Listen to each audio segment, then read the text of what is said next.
É muito comum ouvirmos as pessoas dizerem: Deus falou comigo.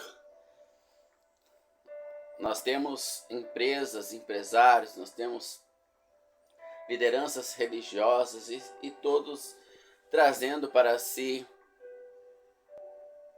a voz de Deus. E Deus falou comigo, e Deus me abençoou, e Deus, Ele tem atendido as minhas petições, Deus tem falado ao meu coração, Deus tem escolhido tal governante para governar, nós temos que votar nesses governantes, Deus tem nos chamado para ser cabeça e não cauda, prosperar e ouvimos então as exclamações das pessoas, né? E muitos dizem: Deus me deu essa mulher, Deus me deu esse marido.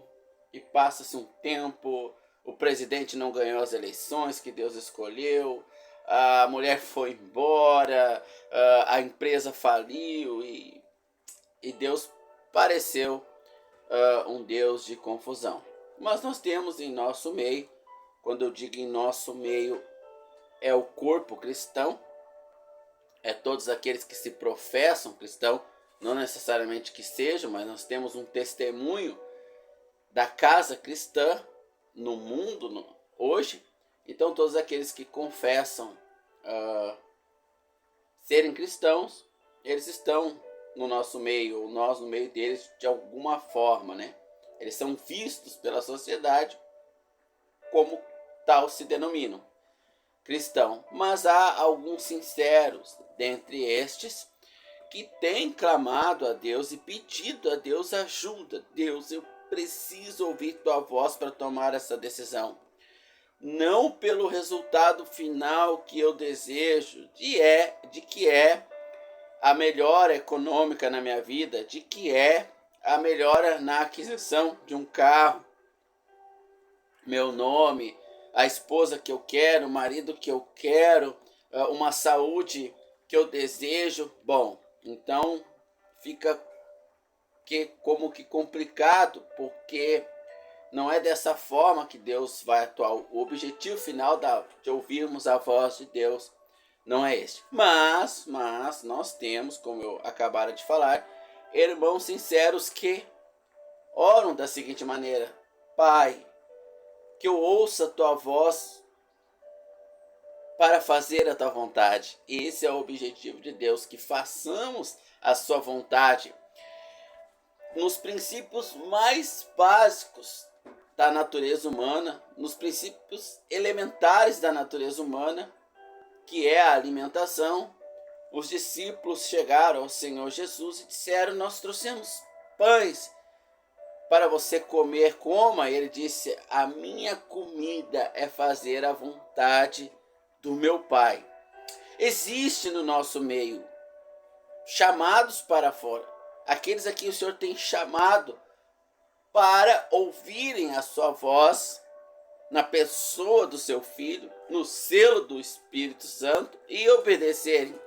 Mas dentre esses sinceros paira um espírito de confusão, aonde os mesmos perguntam, não pelos objetivos pessoais que têm, mas pelo desejo ardente de não errar no que dizem ou fazem e darem o verdadeiro testemunho, porque nós temos o testemunho cristão, mas nós também temos o verdadeiro testemunho do Senhor Jesus na terra, aonde as pessoas verdadeiramente podem ver. Não significa que querem ver, mas podem ver o Senhor Jesus manifestado em carne através dos seus escolhidos. Bom, é com esses irmãos que eu quero falar então e trazer aqui da parte do Senhor um consolo e também uma orientação de que o Senhor, nosso Deus, fala conosco, nós podemos ouvir a sua voz. Bom, como que Deus vai falar conosco? Para que nós então tranquilizamos o nosso coração desejoso de fazer a sua vontade, como princípio básico elementar da nossa fé, e não de sermos meramente atendidos em necessidades, secundárias, mesmo que para o corpo primárias. Vamos ler a palavra do nosso Deus no livro de Mateus. Já deixei aberto aqui nas Escrituras. Naqueles dias surgiu João Batista pregando no deserto da Judéia. Ele dizia: arrependam-se, o reino de Deus está próximo. Este é o que foi anunciado pelo profeta Isaías. Vós que clamam no deserto, prepare o caminho para o Senhor, façam veredas para ele. Bom, quando o Senhor salva uma alma, o primeiro impulso que ela tem é similar ao impulso da tartaruga. Quando a tartaruga descasca do ovo, há um impulso nela que não vem dela, vem da natureza do seu Criador, do Espírito de Deus colocado nela. O impulso da tartaruga a direciona para o mar, para a água. Mesmo que a gente choque as tartarugas de forma artificial numa chocadeira, ela vai procurar água. Embora ela não a encontre porque elas foram chocadas de forma artificial, não significa que a água não exista. Quando nós nascemos de novo, o Espírito Santo ele vai querer nos levar a outros irmãos, para que então nós aprendamos do Senhor, conheçamos o Senhor e prossigamos em conhecer. E esses irmãos mais amadurecidos e preparados, eles vão nos orientar. O Espírito Santo vai confirmar essas orientações. É o desejo de todo salvo. Estar com outros irmãos, falando do Senhor. E se está no primeiro amor, é isso que ele vai ser guiado a fazer. Mas ele cai na rede dos mercenários, aqueles que não são pastores no dom para pastorear a igreja. O Senhor Jesus disse para Pedro: Pedro, pastoreia as minhas ovelhas, em João capítulo número 22, quando ele pergunta a Pedro: me amas? Por 3 vezes. Então no final ele diz: Pedro, pastoreia as minhas ovelhas. O bom pastor, ele dá a sua vida pelas ovelhas. O Senhor Jesus é o bom pastor, mas ele usa irmãos também como instrumentos dele. O dom é dele para pastorear. Mas existem os mercenários que aproveitam da boa e verdadeira fé injetada por Deus no coração do homem, porque essa não vem de si mesmo, para então se apresentarem como homens de Deus. Então começam a ensinar um monte de coisa errada e os irmãos vão cometendo esses erros e começam a entrar em conflito no seu homem interior, porque não está batendo com as Escrituras. Bom, naqueles dias surgiu João Batista pregando no deserto. Ele dizia: arrependam-se, pois é chegado o reino dos céus. Este é aquele que foi profetizado pelo profeta Isaías. Quando João nasce, embora ele venha de uma linhagem sacerdotal, ele não é vestido com vestes gloriosas. Ele é vestido com roupa de camelo. Ele não entra no Santo dos Santos, no templo de Deus, e não come lá dos banquetes dos sumos sacerdotes. Ele então tem a sua condição rebaixada a um profeta. O profeta ele era levantado por Deus quando os reis ou os sacerdotes falhavam e eles voltavam-se para si mesmos, então não ensinando mais a verdade para o povo. Neste tempo de João Batista, Deus ele havia parado de falar com o seu povo na velha aliança, representado nos judeus. Os judeus, eles eram a representação do corpo de Deus, do povo de Deus na terra, antes de Deus fazer uma aliança com a igreja. Mas os judeus embora eles nominalmente fossem o corpo de Deus, eles não traziam esse testemunho de obediência a Deus, como ocorre hoje com a igreja, que não traz esse testemunho. Mas dentro do seu povo, Deus encontrou fé em alguns homens e levantou profetas para ensinar esses homens. Porém, esses profetas não eram levantados dentro do sistema, dentro ali da religião. Até então, a religião judaica. Eles eram separados fora desse sistema, porque o sistema ele falhou. Ele falhou com Deus, com o nosso Deus. Lembra quando o povo, insatisfeito com Deus, olhava para os outros países,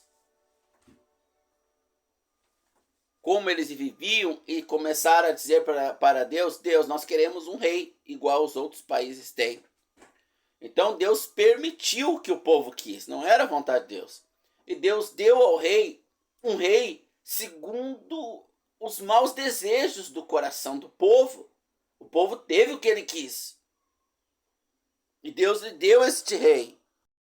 Então este rei reinou por um tempo igual aos reis do mundo. E esse rei desviou-se da vontade de Deus. E o povo sofreu amargamente com isso. E esse rei buscava a voz de Deus. E Deus o rejeitou.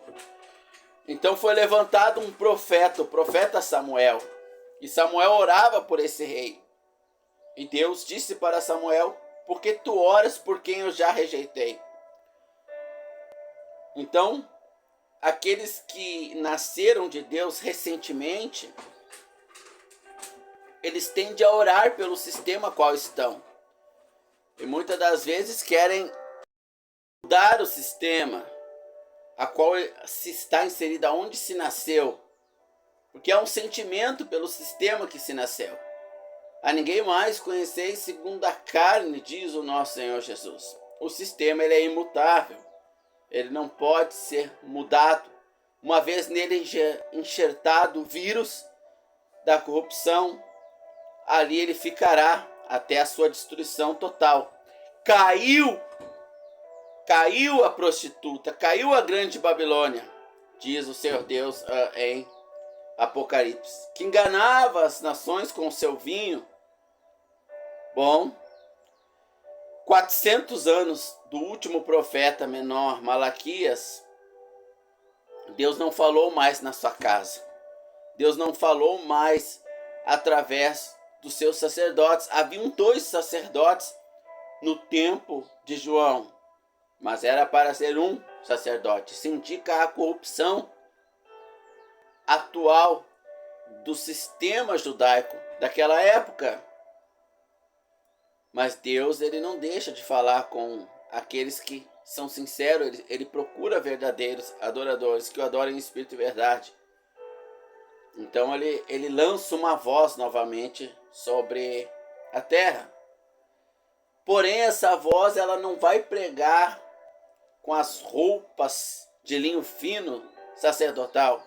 E nem vai pregar promessas: eu te darei a terra A ou a terra B, eu te prosperarei.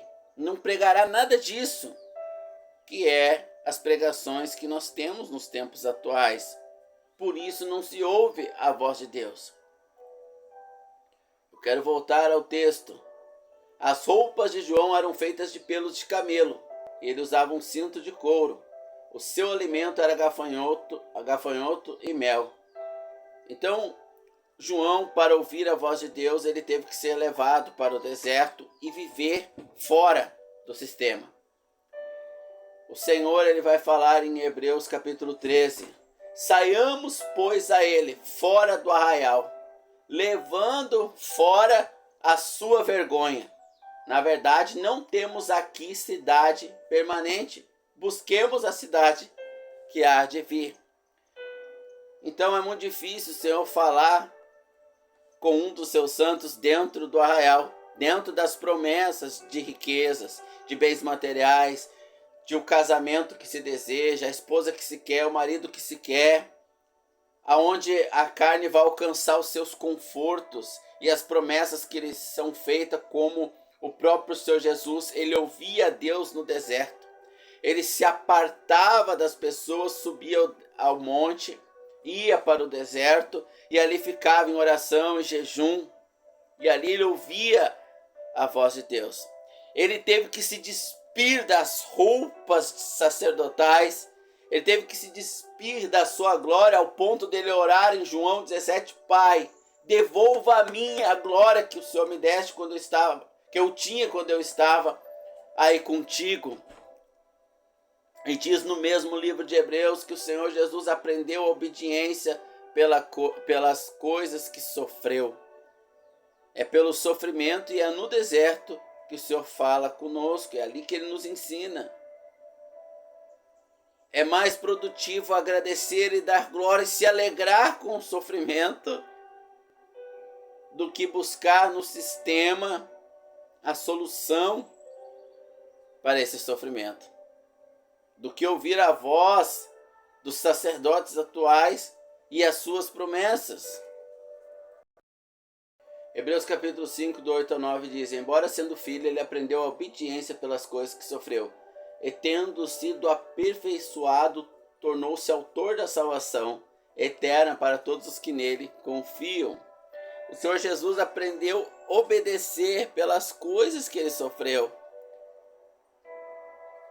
A obediência veio, a comunhão com o Senhor veio através do sofrimento. Em Colossenses 1:24 vai dizer: agora me alegro, agora fico feliz, agora estou alegre pelos meus sofrimentos por vós e completo no meu corpo os sofrimentos por Cristo, em benefício do corpo que é a igreja. Então o Senhor, Ele nos prepara no deserto, Ele nos capacita no deserto, Ele nos ensina no deserto, Ele tem comunhão conosco no deserto. Nós vamos ser revestidos da nossa glória, do nosso manto sacerdotal, seremos reis e sacerdotes com o Senhor Jesus, reinaremos no milênio por 1000 anos, julgaremos e condenaremos as nações juntamente com o nosso Senhor Jesus, mas agora nós somos despidos dessa veste sacerdotal e nos foi dado um couro de camelo para apenas cobrir a nudez e um deserto para peregrinar até a vinda do nosso Senhor. Cada vez que você escapa do deserto, troca suas vestes, Deus não fala com você. E por mais que Deus permita que você goze do navio a qual você embarcou, tenha uma boa rede, boa comida, por mais que Ele permita isso, no devido tempo Ele mandará a tempestade, Ele chacoalhará esse navio, Ele fará com que os tripulantes desse navio lancem você no mar. Uma baleia vai engolir você ou um grande peixe. E você vai sofrer muito. E você vai ser jogado lá aonde Deus queria que você estivesse.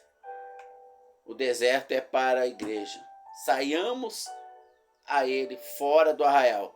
O sistema atual cristão, ele está corrompido.